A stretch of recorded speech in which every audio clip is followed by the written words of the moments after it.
first item on the agenda is the roll call. Vice Chairman Poland. Here. Commissioner Flake. Unmute. Trying. Here. Commissioner Height. Present. Commissioner Kohler. Here. Commissioner Lukacs. Here. Commissioner Honoran. Here. Commissioner Teta. Here. Vice Chairman, you have a quorum. Thank you.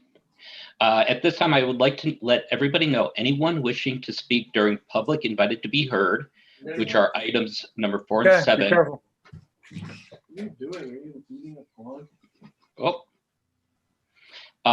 Anyways, anyone wishing to speak during the public invited to be heard, which are items 4 and 7 at the beginning and at the end of our meetings, or during any public hearing item, which is the agenda item 6 for us today, will need to watch the live stream of the meeting for instructions about how to call in to provide public comment at the appropriate times. Instructions will be given during the meeting and displayed on the screen when it's time to call in to provide comments. Comments are limited to 5 minutes per person, and each speaker will be asked to state their name and address for the record prior to proceeding with their comments. Please remember to mute the live stream when you are called upon to speak. And at this time, the next item on our agenda is communications from Don Burchett. Chairman, we have none tonight. Thank you. Okay, thank you.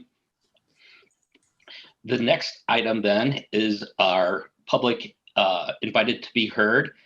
This is where the public gets a chance to speak about items that are not being considered during this meeting. So the information, once again, we'll display the information again. The information is being displayed on the screen for those viewing from home. Please dial 1-888-788-0099 toll-free United States. When prompted, enter the meeting ID 821-2144-4145.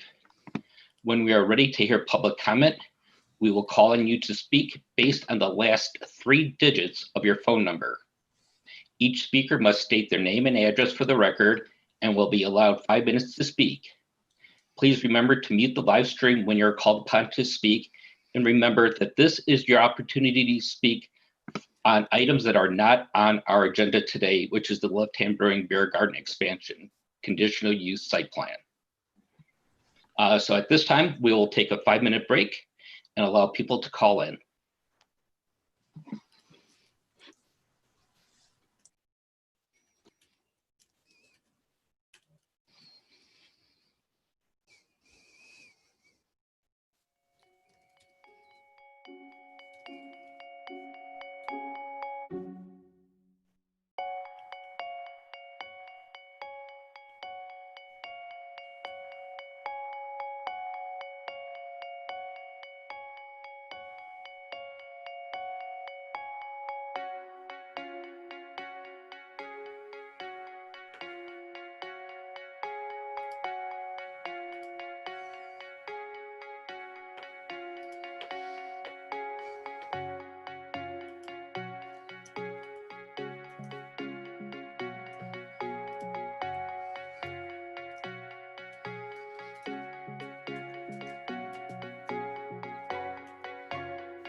Vice Chair, I just stopped the sharing my screen, so give the camera or the live stream a minute to catch up to us, and then we'll be ready to go. I don't see anybody in the queue for public invited to be heard. Okay, thank you.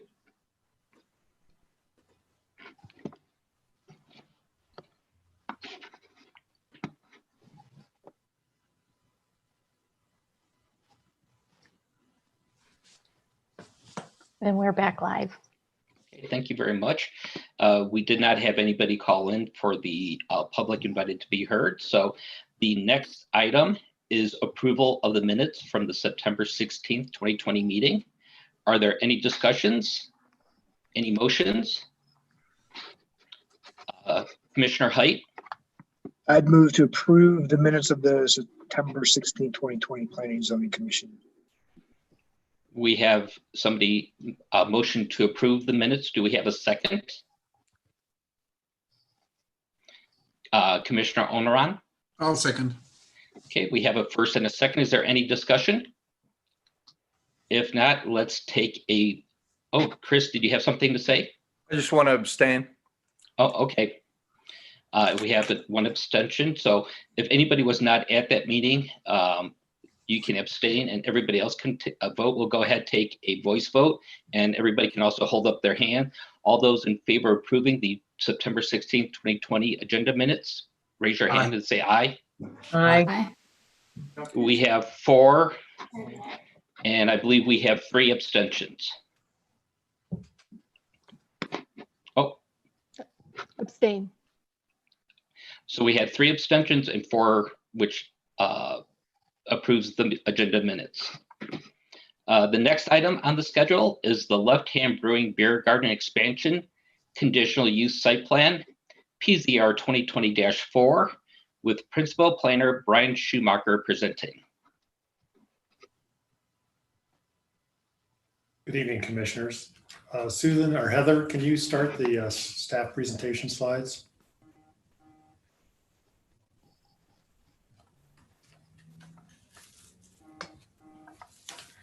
All right, thank you, Commissioners. This is the continued public hearing for the Left Hand Brewing Company Beer Garden Expansion Conditional Use Site Plan. Next slide, please.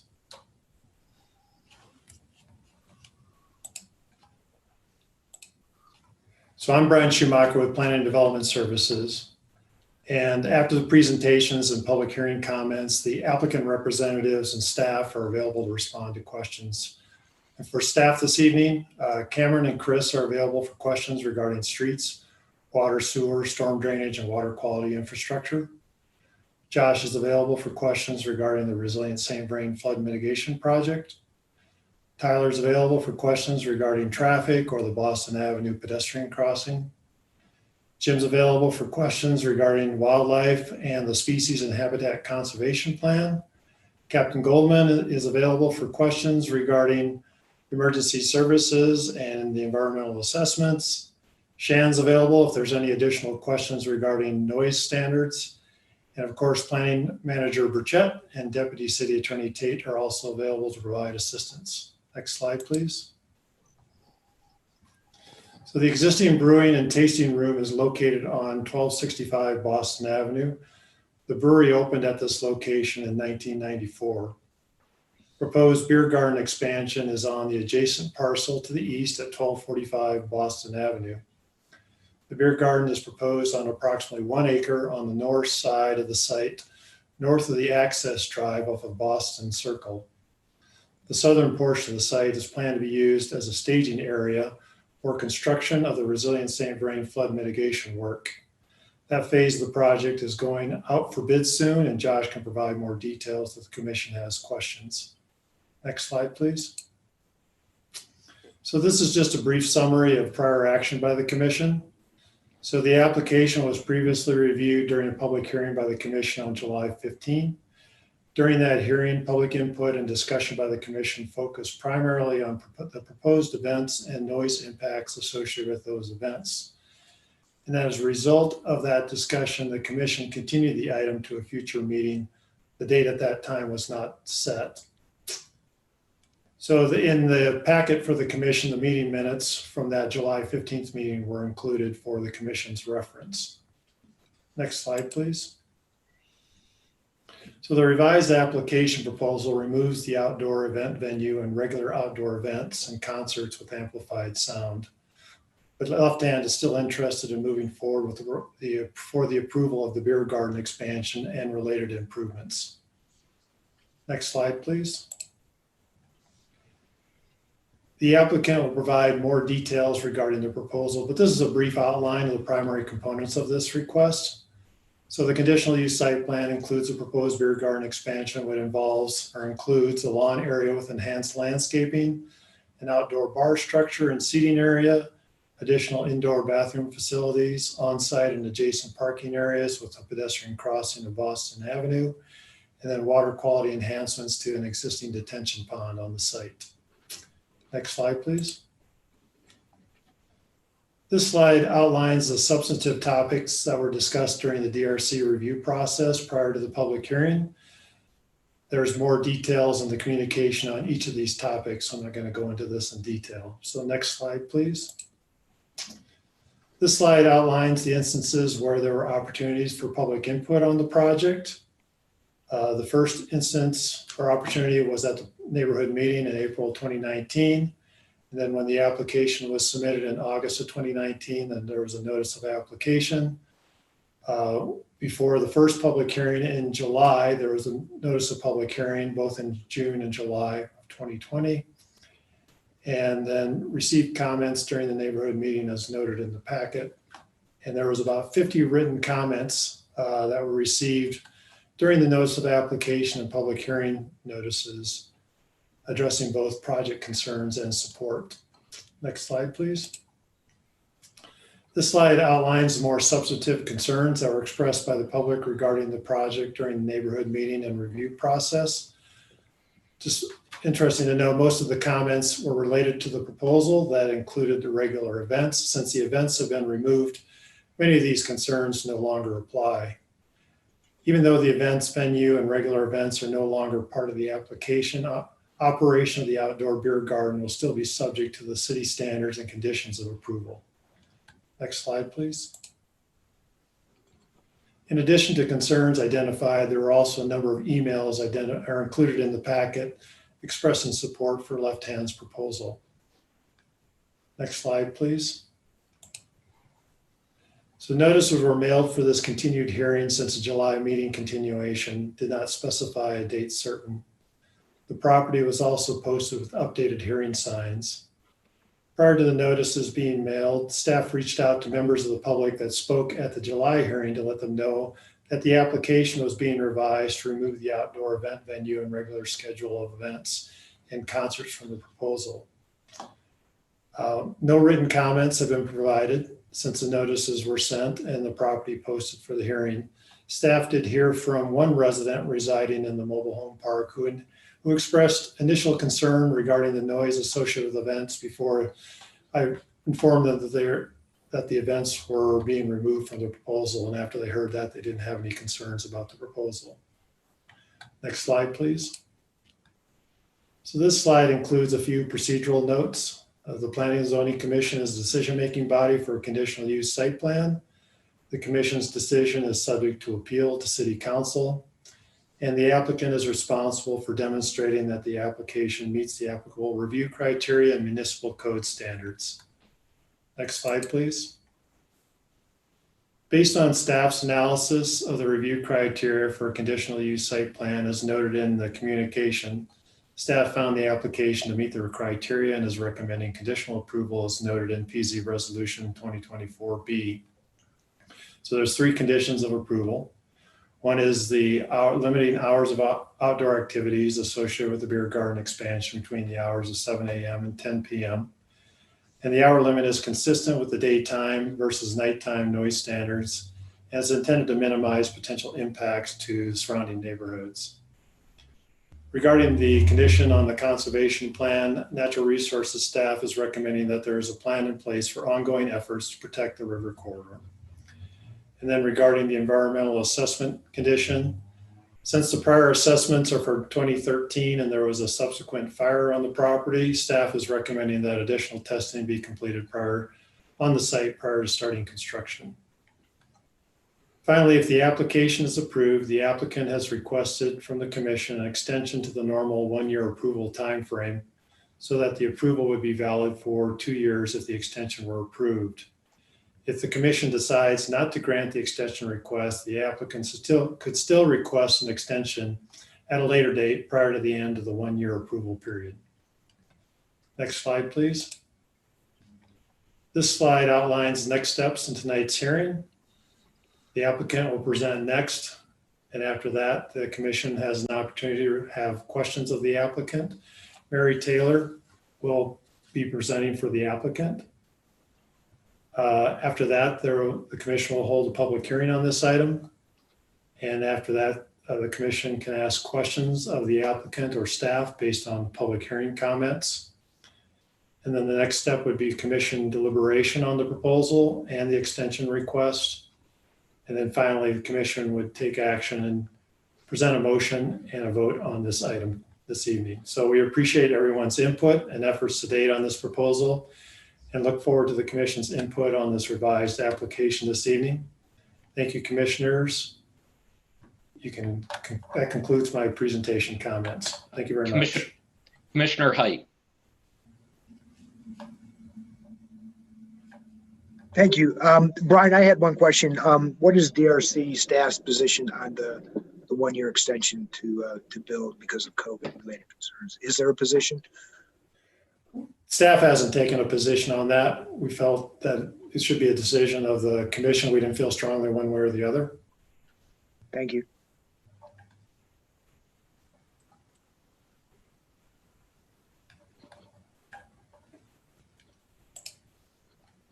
Okay, we are ready for the applicant to present.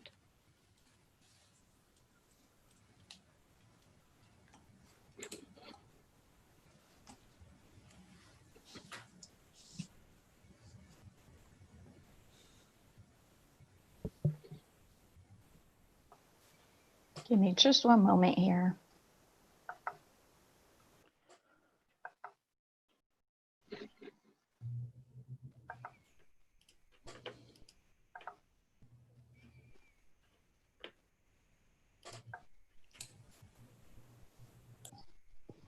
Okay, Mary and Eric, I've unmuted you, and Chris, I'll get you in just a second here.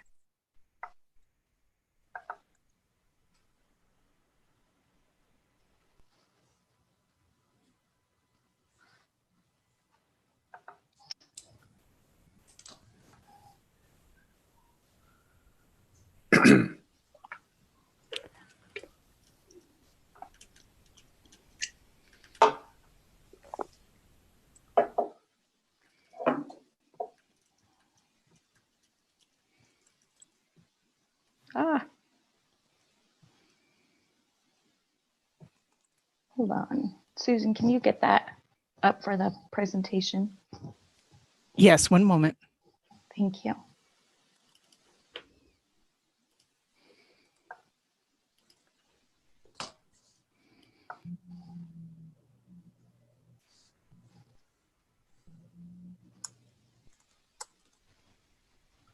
Are you folks seeing it? So Susan, that's staff's presentation. Can you switch to the applicant's presentation slides?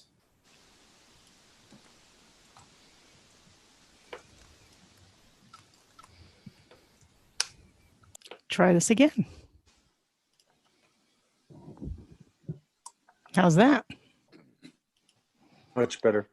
Okay, good. Would you be able to make that full screen, Susan? It is full screen in your PDF, so your dimensions probably were a little off. Okay, thank you. So thanks for having us again, everyone on the commission. And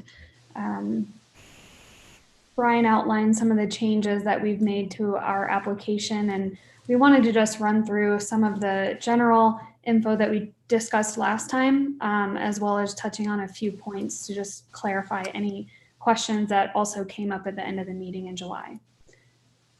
Next slide, please.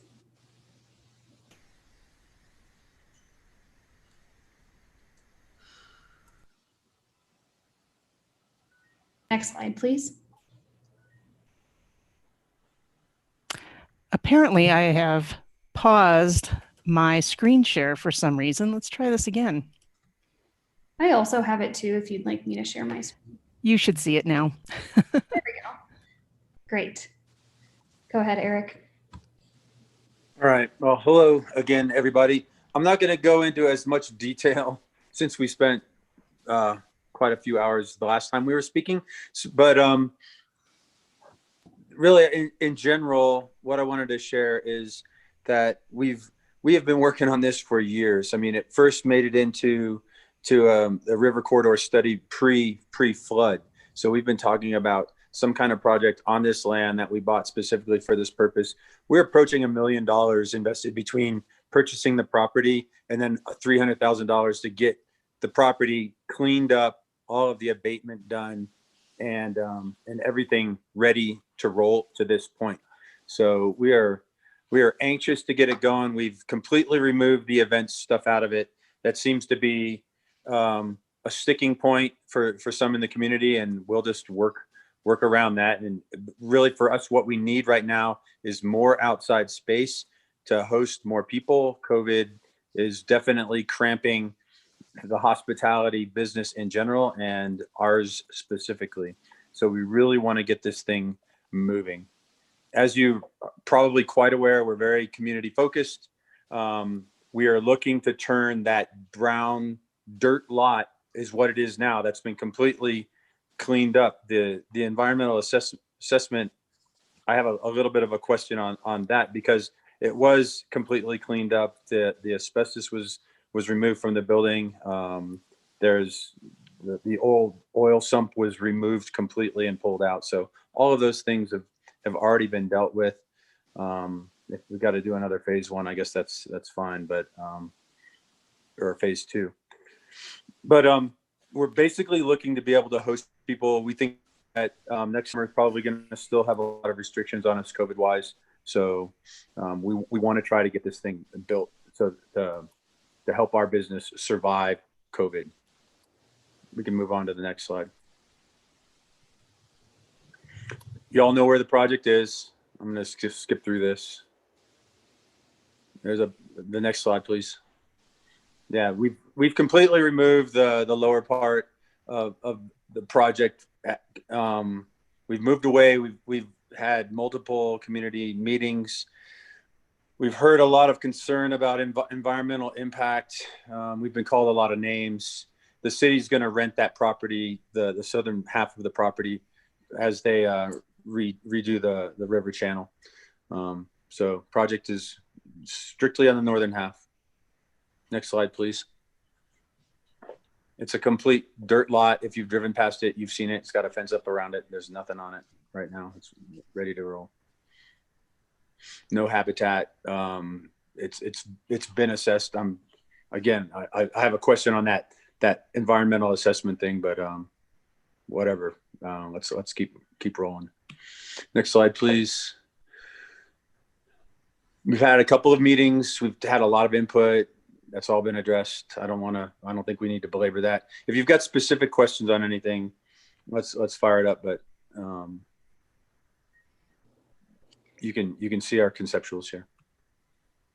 Yeah, and these images too, sorry, Eric, those images are just representative of the concept and not intended to be exact design.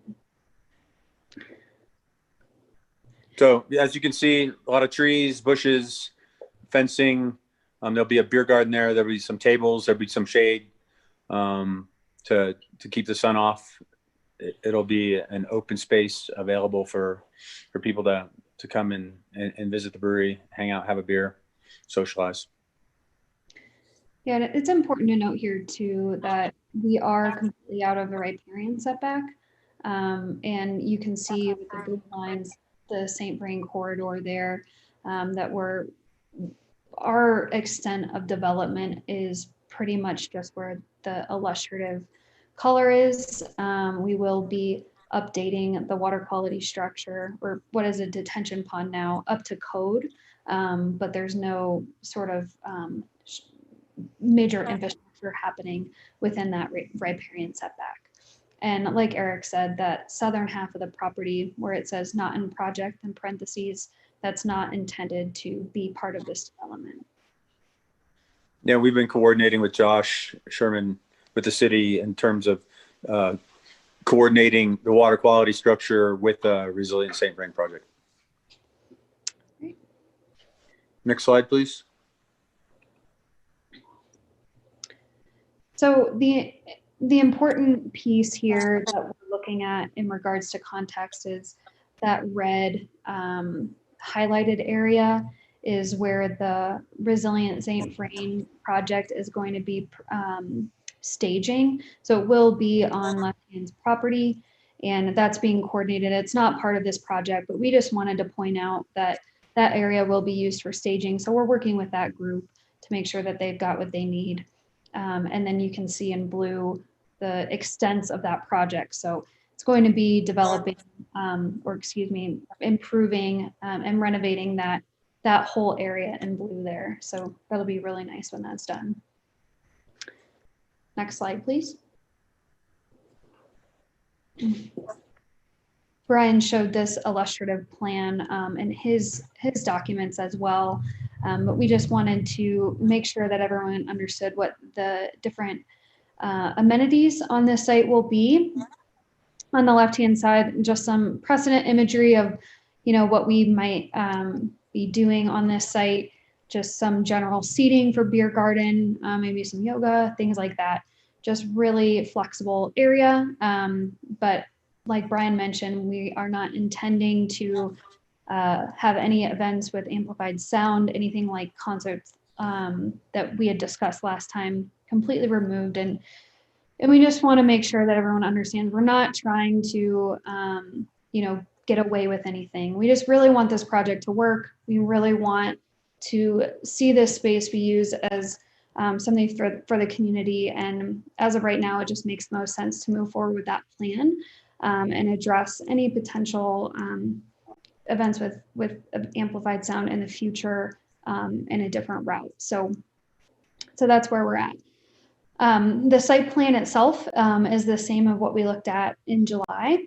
We have an improved crosswalk that goes to Grant Street across Boston Avenue. We have an updated traffic study that goes with that. And then our entrance off Boston for pedestrians also includes 10 bike racks that accommodate 20 bike parking spaces, an improved ADA ramp there, so it's safe for people to get on and off that right-of-way sidewalk. And all of that's going to be up to city standard. We have an ADA parking lot. That area is owned by Left Hand and is used as a parking lot right now, but it will be restriped and kind of reformatted to accommodate ADA parking. And that does accommodate quite a few cars, but we felt like that was something that we still would want to keep. Access for loading or fire access from that ADA parking lot is pretty flexible. And then we have a landscape buffer along that northern edge as well, along Boston. So that'll look really nice from the street. Kind of heading south, we have a pedestrian promenade that just runs just north and south there, where the cursor is running into the beer garden space. That maybe we have some food trucks. We have pedestal hookups so they don't have to be running their generators, which is a nice positive thing for sound. So it'll be really quiet. And then just some beer garden tables, maybe with some umbrellas, and a shipping container that has been renovated into an outdoor bar. And Mary, I just wanted to punch in. If you want to see what those pedestals look like, we have basically have food trucks every day over the brewery as it is. And there's a pedestal with every flavor of electricity that you can imagine that they just plug into, so that we don't have them running the generator over there by the tasting room either. Same kind of setup. Yeah, which is really nice for people sitting there as well as for the food truck operators. And then we also have landscape just running basically along the entire perimeter. And we have more information on planting in the middle package, but you can see that running along the entire perimeter. And then we have a couple emergency access points on the southern edge as well. And then we have, lastly, a fence that runs, a 6-foot high privacy fence that runs along the entire perimeter of the site. It's a little hard to see in this, but it runs just along the alley. Yep, exactly, right where the cursor is running. So that's a 6-foot high privacy fence, which is part of our mitigation strategy for habitat, but also just to give folks who are visiting the site a little bit of, privacy from the surrounding industrial area. And then lastly, we do have some restrooms that will be providing indoors, kind of where that concrete pad is shown just above Bowen Circle. Next slide, please. These are some renderings of what we think that bar structure, the shipping container, will look like. Pretty simple, but kind of fun, and just ties into that industrial feel to the neighborhood. Next slide, please. To touch on some of the habitat considerations that Brian mentioned as part of our conditions, we looked at what those options are based on the habitat conservation plan, and took those into strong consideration. So that's what these are. There is no evidence of sensitive or rare plants on site. Like Eric mentioned, it's pretty much just a brownfield dirt lot right now. There is no habitat or vegetation on site, pretty much at all. Except for some Russian thistle, I think. Yeah, some weeds, little things popping up, but yeah, nothing significant. So we kind of have a blank slate, which is good. Our project's out of the riparian setback, and the resilient St. Vrain renovations are running along that south edge. So, that's something to consider as we're thinking about those mitigation strategies. One thing there, as part of our agreement with the city, is that they're going to put a berm in place, pretty much similar elevation to what's there currently. It'll just be clean, completely removed during the construction, and then a berm will be rebuilt by the city as part of our agreement with them to let them use our land. So that's going to be part of the environmental mitigation, both noise, light, and any wildlife impact along the river corridor itself. Yeah, that's a good point. That berm will help a little bit with just kind of enclosing this space, but also, as you can see in that blue highlighted area on the plan, the extents of that project, we're really trying to hit home that a lot of that, or all of that, will be renovated. So we're working with that team on making sure they have what they need. So as part of our mitigation strategy with the berm from that project, we will be including limited construction to daylight hours, fairly standard, but we want to make sure that happens. Post-construction site restoration to include native plantings. Our planting list includes 56% native plants along with native cultivars. So just trying to incorporate some good native plantings, as well as a good tree canopy for this site, that promotes bird nesting sites throughout the area, which there's none now, pretty much. And then dealing with bringing the drainage strategy up to code, and making sure that we have a proper water quality structure for this site. And then lastly, it's not listed here, but we do have that perimeter fencing along the entire edge, and that's part of our mitigation strategy as well. Next slide, please. Yeah, and again, what we've done, I just hit on some of those, increasing the amount of vegetation by quite a bit, 37%, that's a lot of plantings. And then the overall landscape increase is 69%, which currently there's 0% on site. So just bringing a lot of plants and open space to the site. construction hours only to daylight times, privacy fencing, that coordination with the resilient zinc frame, the berm that Eric talked about, significant tree canopy, detention pond, and proper erosion control. We have our erosion control plans as part of the submittal documents, so making sure that we're meeting all of those requirements. We have done photometric plans for this site, making sure that we're not exceeding any sort of maximums from the city. And then lastly, you know, our biggest mitigation strategy is just straight up removing events with amplified sound from this project proposal. So hopefully that clears up a lot of questions for everybody, but also, you know, just makes things a little bit easier to digest and understand.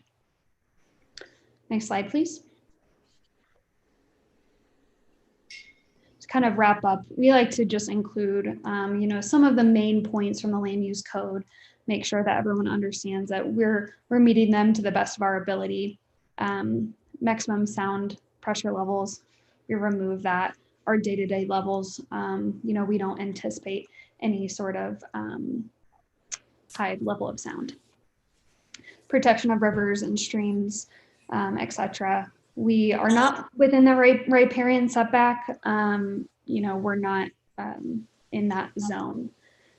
Habitat and species protection standards.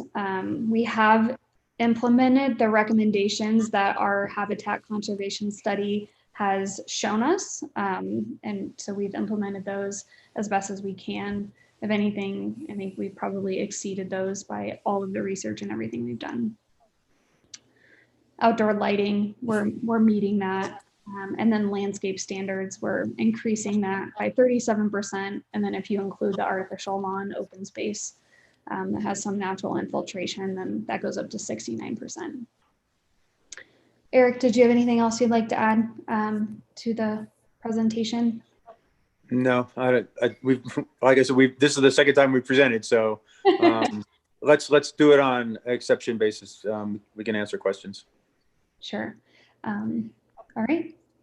Thank you so much. That's the end of our presentation. Hey, thank you. At this time, before we open up the public invited to be heard on this item, do any of the commissioners have any clarifying questions for either the applicant or for Brian Schumacher? Seeing none, we will go ahead and we'll open up the public invited to be heard on this item. The information, can we go ahead and get the call-in information displayed on the screen? Heather, can you do that or, okay. The information is being displayed on the screen for those viewing from home. Please dial 1-888-788-0099. It's a toll-free US number. When prompted, enter the meeting ID 821-2144-4145. When we are ready to hear public comment, we will call on you to speak based on the last 3 digits of your phone number. Each speaker must state their name and address for the record, and they will be allowed 5 minutes to speak. Please remember to mute the live stream when you're called upon to speak. And remember, this is in regards to the Left Hand Brewing Beer Garden Expansion Conditional Use Site Plan. So we will take a 5-minute break. We will allow people to call in, and then we will resume the public invited to be heard at that time.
For our viewing audience, we've got about a minute left for you to call in on this public hearing item.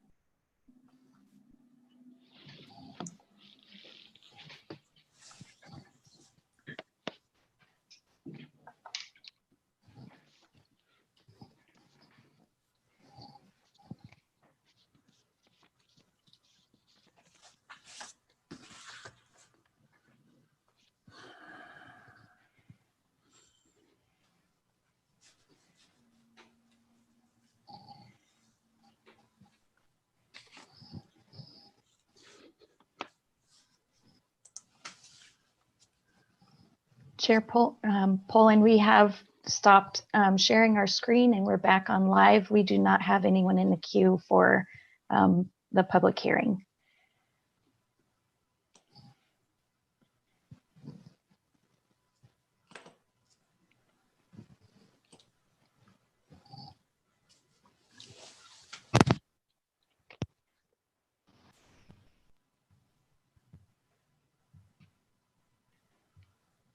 When we do not have anyone in the queue for the public hearing. So we're ready to begin.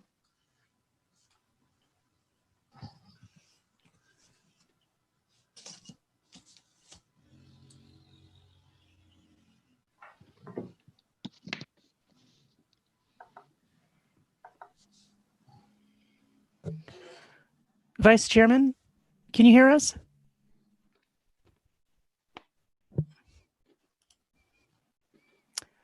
Can you hear us?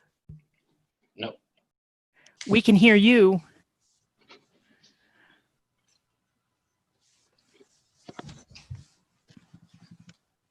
Can you hear us now? I can hear you now. Okay. Just to bring you up to speed, we have no callers for the public hearing. Okay, thank you very much. Seeing that there are no callers, we'll go ahead and we'll close the public invited to be heard for this agenda item, and we will open it back up to the commission for questions and debate. Commissioner Height. Thank you. I suppose the applicant and some member of staff might be able to help me address my concerns with the detention pond. How does it work?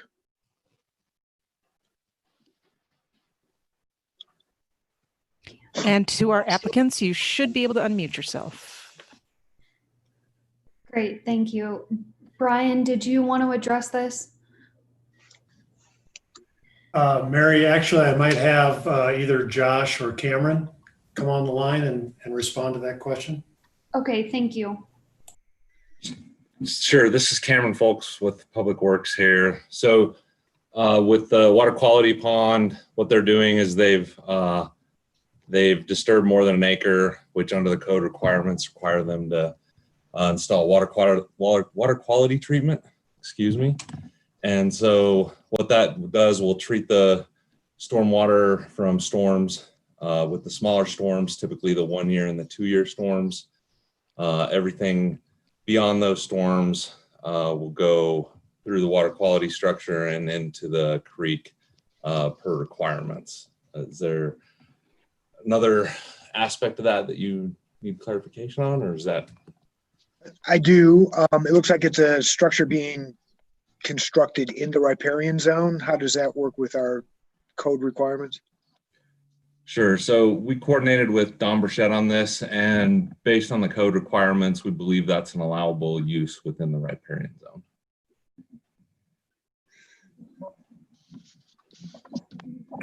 Could I say something as well? We're disturbing less than 1 acre. We're aware of the code, and we're very careful to not be disturbing more than 1 acre. So I just wanted to make that correction. Okay, thank you. Don, did you have something you want to add? Chairman Poland, commissioners, so the riparian setback restrictions allow for utilities to be installed in the riparian setback area. The stormwater system would be a utility under the definition. So the storm drainage pond is an allowed feature that can be put into that area. Another question I have, I am still on, which is, are there oil water separators? Is there other types of decontamination, for lack of a better term, that's associated with, collecting and filtering this runoff? It looks like it's sand based, but I don't know if there's anything else more rigorous that's working to filter out any contaminants that might go into the creek. So they are meeting the requirements of the code. We prefer the above ground version for maintenance reasons. So what this does is it slows the flow of the water in these smaller storms and allows the contaminants to settle out, and then they can be cleaned out.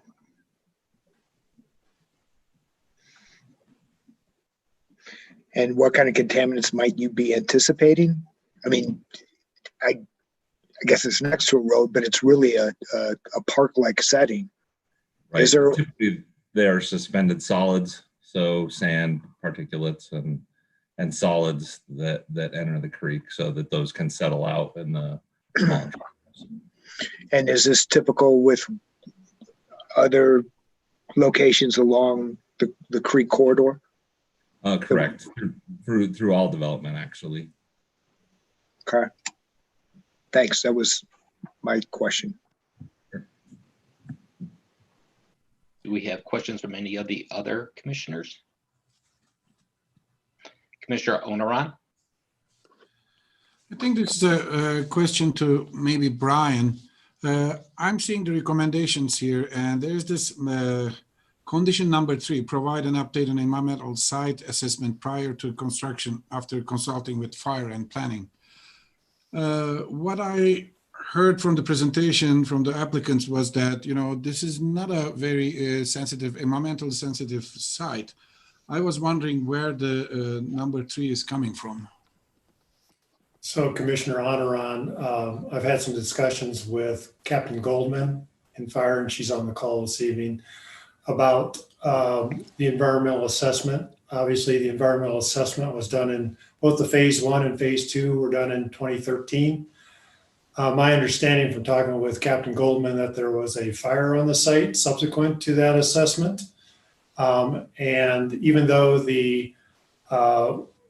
when the buildings were demolished and removed from the structure and the asbestos in the buildings were abated, I'm not sure if all of the issues related to the fire that occurred on the site were adequately addressed in those demolition documents. And Captain Goldman, do you have any additional information you'd like to share? No, you covered that very well. The site assessment found from the well number 2, trichloroethylene was found, and they couldn't find the source at the time. And it is a byproduct of auto repair, which was also on the site. The Quonset hut itself is what burnt in the structure fire. And the mechanic shop was very close in proximity to that Quonset hut. So I think the applicant has done a good job abating asbestos and things that they know of. But since they couldn't find the source of the trichloroethylene, we were just hoping they could either submit something to us to verify that we don't think there's any more soil problems, either because of the repair or due to the structure fire that could have leaked. That was our concern. Thank you. Are there any more questions, discussions? Commissioner Kohler. I just have a few logistical questions. Is there going to be any access from Bowen Circle to this property? That's the, cul-de-sac on the southeast side. So there currently is access off of Bowen, the end of Bowen Circle. There's a emergency access drive that crosses the left-hand property that extends on the south end of the proposed beer garden expansion and then runs along the east side of the brewery building. and it connects up to Boston Avenue.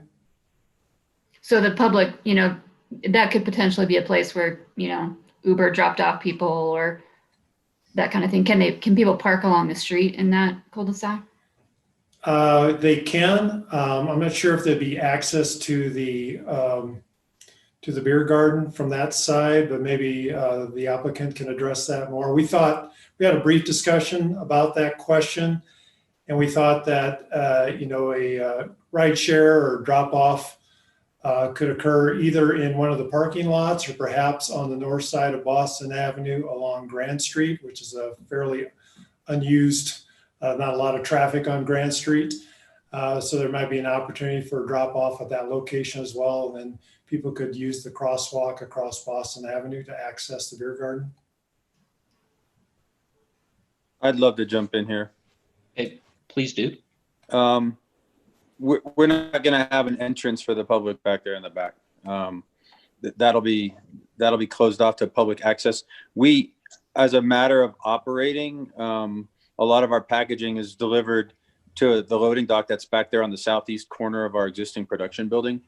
And we have a warehouse, 1235, the building to the east of this lot is a warehouse for us. So we're moving stuff back and forth along that it's basically a fire lane, but we drive back and forth on that all day, all day long during the week. But there won't be any public access back there. Okay. And then my next question is kind of related to that. How will the food trucks, I assume the food trucks will come in from Bowen Circle, but then how do they get up into the beer garden? Are they driving on the sidewalk? Maybe we could pull up that map or that drawing. One moment.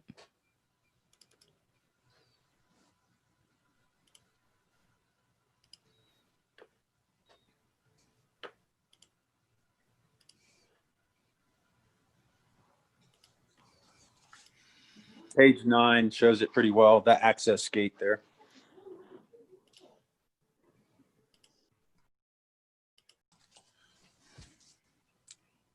This one, or keep going? I can't tell what page number I'm on. I'm showing one. You're frozen. Just seeing the cover page. Let's do this again. Somehow I keep getting on pause. All right. Do you see this page? Yes. Am I on the right page, Eric? Yeah, that's the one I was thinking of. Yeah, if you could just show me how the food trucks get into that area. Page 9 has it a little bit bigger, but if you see on the southwest corner there's some paved area there, and there's a gate. And then is there going to be, so they come up the sidewalk right there through the vegetation? Yes. Okay. And then my other question is, there was reference to the music events being approved through a temporary use plan. I just want to understand, is that the plan that if you do have musical events in the future, that they just be handled one-on-one and approved by the city staff? Yeah, we've been directed by the city to pull a special events permit if we're going to do anything out of the ordinary.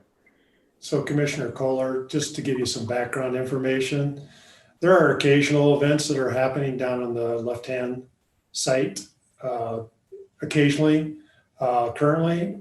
So a few examples, there was a Nitro Fest event in 2019 and 2018. And then I think in 2015, there was a Culture Jam charity event.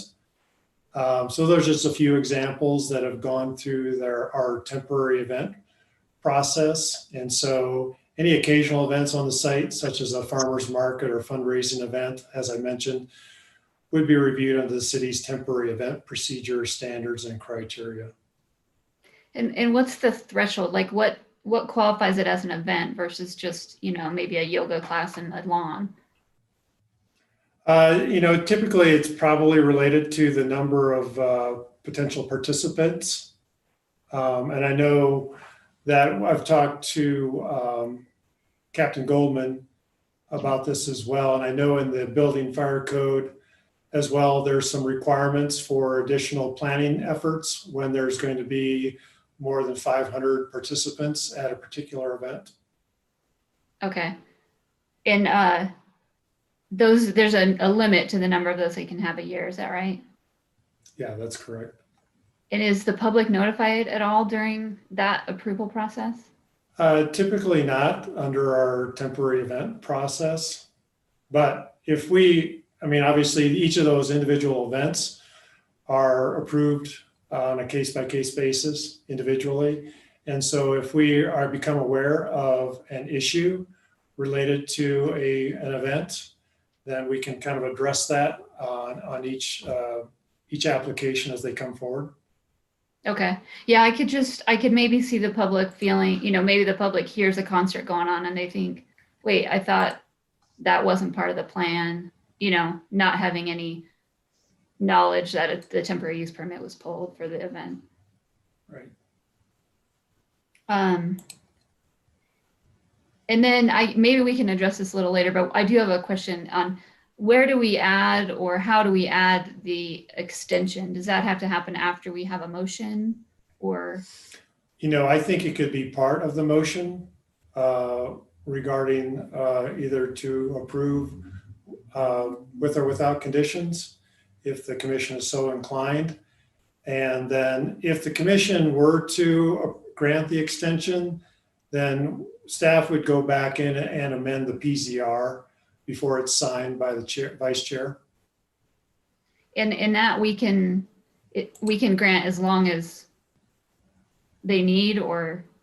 I believe Left Hand is requesting an additional year, but it's up to the commission to decide what they feel is appropriate in terms of if they want to grant an extension. So they're automatically given a year, and then we would grant them a year on top of that, right?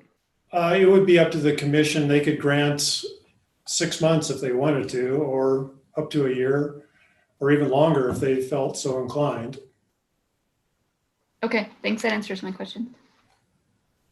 Hey, Brian, when does the clock start on that? The 1 year? So I believe it starts from when the site plan is approved. And so even though the commission would be making a motion to approve the conditional use site plan, there's still a few relatively minor details that need to be wrapped up through the DRC process.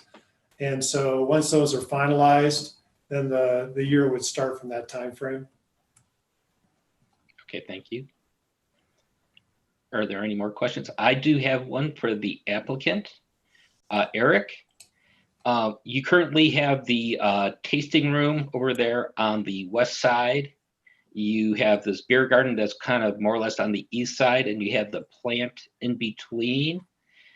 Are there any rules, any regulations about people moving from the taster room to the beer garden and vice versa? Yes, there are rules. State liquor enforcement has to approve what portion of our premises is licensed and what part is not. So we would have to apply with the state in order to approve any kind of passage corridor, between one and the other. We've talked back and forth because we plan to be serving on the beer garden. That's not a critical element of what we're asking for here. But the state, because we're directly licensed with the state, they're the ones that have to review and approve anything regarding liquor. But you have anticipated that, and you have thought about maybe some kind of corridor between the two. Yeah, we've talked about it. I don't think we have an answer yet. Okay. Thank you. Commissioner Lukacs. Thank you, Chair Poland. Going back to the events that might happen there, like yoga and such, I know from experience, like when I go to the rec center outdoors, they still have an amplifier. Obviously, it's not the size of, one that you would use at concerts, but there's still some amplification. Would that require does that fall into noise standards? Does that require any permits? So any type of temporary event would be subject to the municipal code standards and criteria. So that would obviously also include noise standards. And it's not typical. It's something like that, a yoga class where we get complaints. Obviously, it's, as I mentioned, it's still subject to compliance with the noise standards. And there's often times where I'm at an outdoor venue where they're having a small band playing music that may not have been through a temporary use permit process. But I mean, I guess if there's instances where there's complaints, then we need to address that as part of that permit process. So it will go through the complaining process. Right. If there are noise complaints. Right. And then I had a question, and it might be a generic question on the traffic study.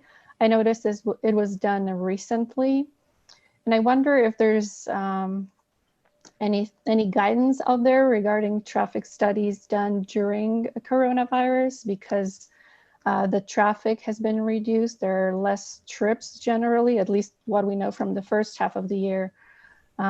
So I don't know if there is any guidance out there, or some sort of manipulation with the numbers or estimations that can be done.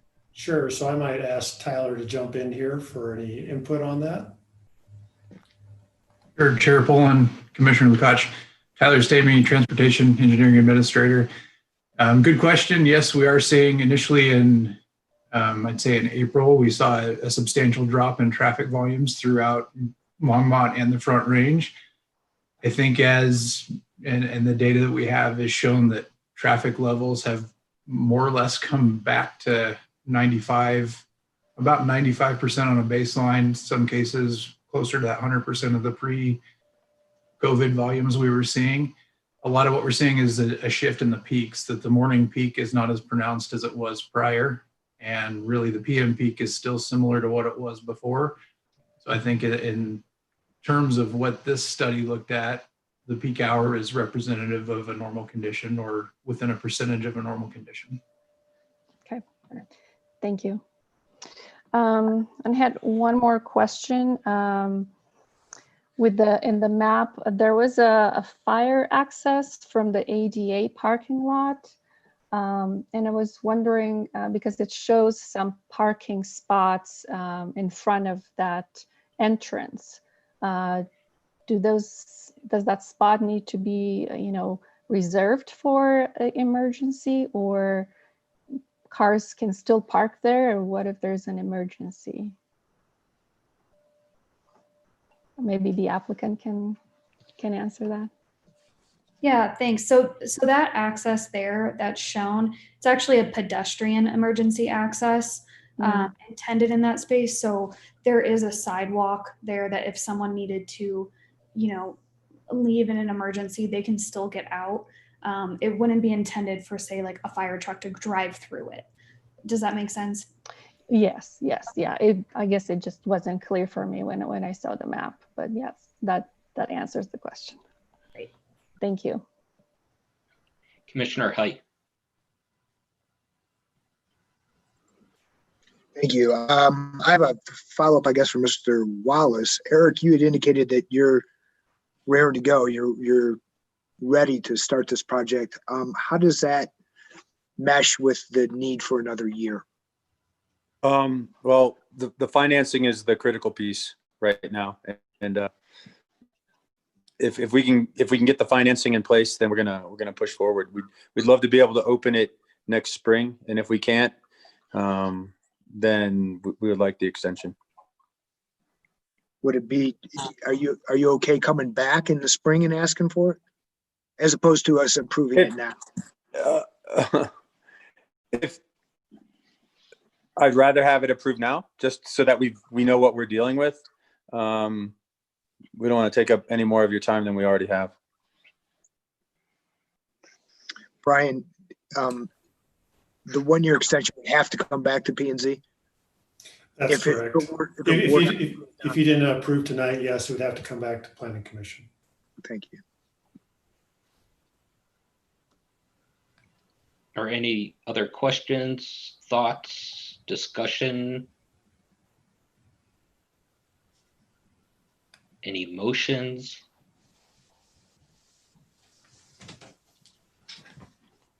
I guess I would like to hear some others' thoughts on the extension. For it, against it, 6 months, 1 year. Commissioner Kohler? I don't see any problem with the extension. I think I agree that way we're all thinking of this, you know, we've kind of dove into the details the last couple of meetings. This seems like the best time to either grant that rather than, you know, to grant that or not, rather than have them come back in front of us. And I mean, maybe it's arbitrary, but a year seems fine to me. That's just my take on it. Thank you. Commissioner Teta? Sorry about that. Yeah, like Commissioner Height, I didn't really see how it might mesh because they seem like they're raring to go with it. But I think if it had to come back to P and Z, I'd just as soon grant it now. Commissioner Height? I just like to follow up. Don, do you have any background on why we have a 1 year limitation?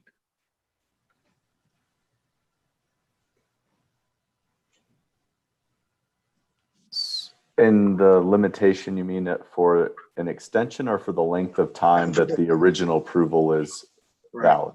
The approval's for 1 year. Why is it 1 year, not longer?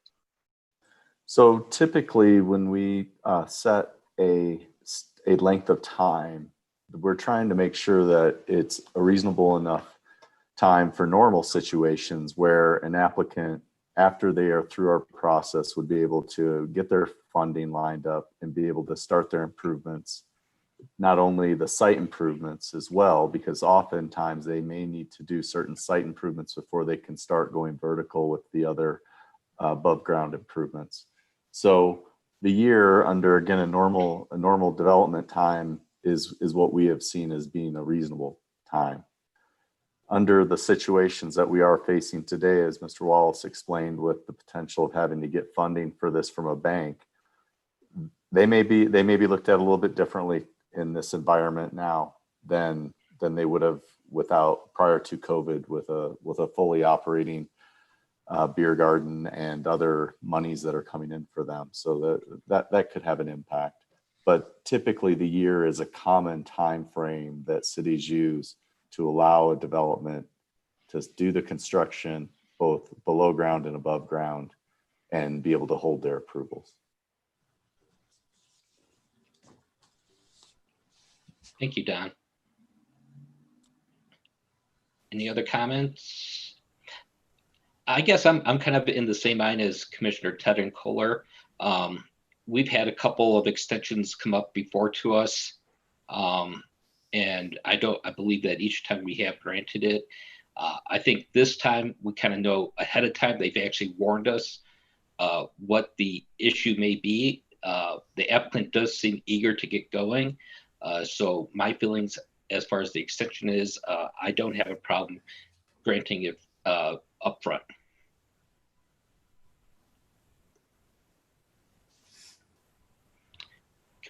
Commissioner Onaran?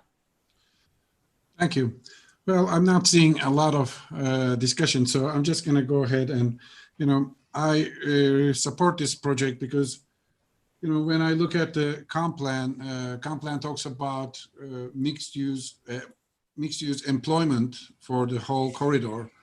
And in order to create a really healthy business environment, you need certain support businesses, and Left Hand happens to be one of them. And an activity like this is going to really richen the whole corridor and make it more attractive for a lot of people. So in that line, I see this as a very positive move. And I'd like to make a motion to approve the Left Hand Brewing Company Beer Garden Expansion Conditional Use Site Plan, PZR 2020-4B, with the 3 conditions listed in the recommendations, plus grant extension of a year for the PUD, validity of the PUD approval. Okay, thank you. We have a motion on the floor. Are there any seconds? Commissioner Flake? I second that motion. Thank you. We have a second to the motion. Are there any other further discussions on this issue? If not, then I think we're ready to take a vote. So all in favor, raise your hand and say aye. Aye. Aye. Aye. Any opposed? That motion passes 7-0. This item now enters a 7-day appeal period.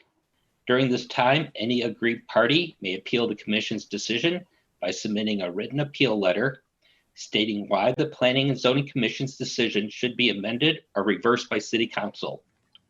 All appeals must be in writing and must be received in the city clerk's office and the planning office within the 7-day appeal period. The appeal period begins Thursday, October 22nd at 8 a.m. and ends Wednesday, October 28th at 5 p.m. I want to thank Brian Schumacher, and I want to thank the applicant for their presentation. And that concludes that item.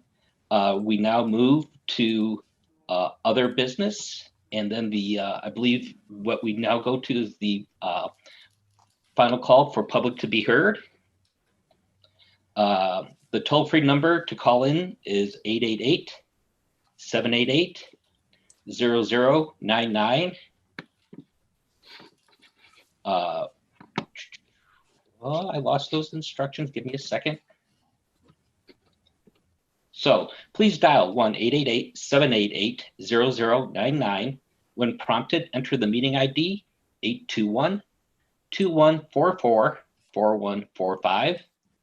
When we are ready to hear public comment, we will call on you to speak based on the last 3 digits of your phone number. Each speaker must state their name and address for the record, and they will be allowed 5 minutes to speak. Please remember to mute the live stream when you are called upon to speak. And remember, this is for any items that were not on today's agenda. We will take a 5-minute break.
So we just let one guest in. If you can mute your live stream, we will get back to you as soon as we come back to the meeting, and we will call on you using the last 3 digits of your phone number. Thanks.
Vice Chairman Poland, we just stopped sharing the screen, so we'll give it a second to clear the live stream, and then we can go ahead and get started. We do have one caller who has joined us.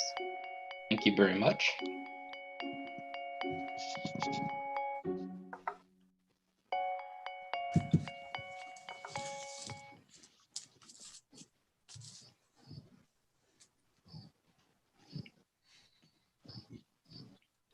And we are back live.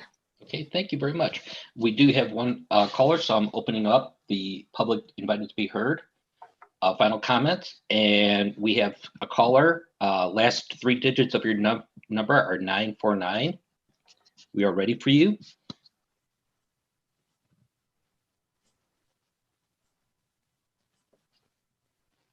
Hello. Hello. Yes, yes, we hear you. Hi, my name is Ruby Bowman, 1512 Left Hand Drive. I dialed in during the public hearing of the Left Hand Brewing beer expansion project, but I was never called upon. So, and I have some comments, and I would like to say them now. My name is Ruby, and I am one of the citizens who's submitted multiple comments to the commission about the Left Hand Beer Garden expansion. And I have some thoughts about this project. One, I wanted you to deny the approval extension to 2 years and keep it at 1 year. And the applicant could have come back after a year and reapplied for it. I also wanted for the commission to require annual reviews to assess any noise or any trash complaints, or among other complaints that this project may bring about. And I also have a question about remediation. It's my understanding that an environmental assessment will be required, and if contamination, groundwater contamination is found, will the applicant be required to do remediation of the site? I need these questions to be answered. I care very much about our wildlife in Longmont. I care about the St. Vrain River. It is an important wildlife corridor. It's also an important aquatic habitat. In fact, CPW has stated the St. Vrain Creek has immense aquatic conservation value to the state of Colorado. So it's important to protect this creek from the impacts from development. Also, I would like to say I am a resident of Longmont, and I live in a neighborhood that's adjacent to the brewery, and it's a competitor of Left Hand Brewery, and the brewery that's situated near my neighborhood. They're a good neighbor. They don't create a lot of noise. They don't create a lot of trash, and they've been good to our neighborhood. It's been a good relationship. So I hope Left Hand does the same with the surrounding neighborhoods around their development. Thank you. Don, I think that for Ruby, I mean, it's not our place right now to answer the questions that she had, but what is there somebody that she can contact at the city to follow up with those questions? Vice Chair Poland, if Ruby would reach out to Brian, Brian can try and answer those questions for her. I was having a conversation with Susan Wollick to try and determine what, if anything, on our end may have happened. No one entered the meeting within the 5 minutes. So once we shut down that meeting, it is still possible for someone to call and think that they're sitting there. But if they call after the 5 minutes are over, then they did not show up on our screen. Those of you sitting at home, you've seen it where it pops up and tells you that people are entering or that they're waiting to come in. There was nothing like that during the 5 minutes that we had. So I'm sorry that wasn't clear, but from our side, it appears that she never was in the queue. So. And then Susan, there are no more calls in queue. That is correct, Vice Chair. I will then go ahead and close the public invited to be heard final call. Are there any items from the commission? I don't see any. I believe I have not seen City Council Representative Rodriguez come on. So are there any items from Planning Manager Don Burchett? No, Vice Chair. Seeing that, we are now, unless there's anything else going, anybody else one last chance? Otherwise, we are in adjournment.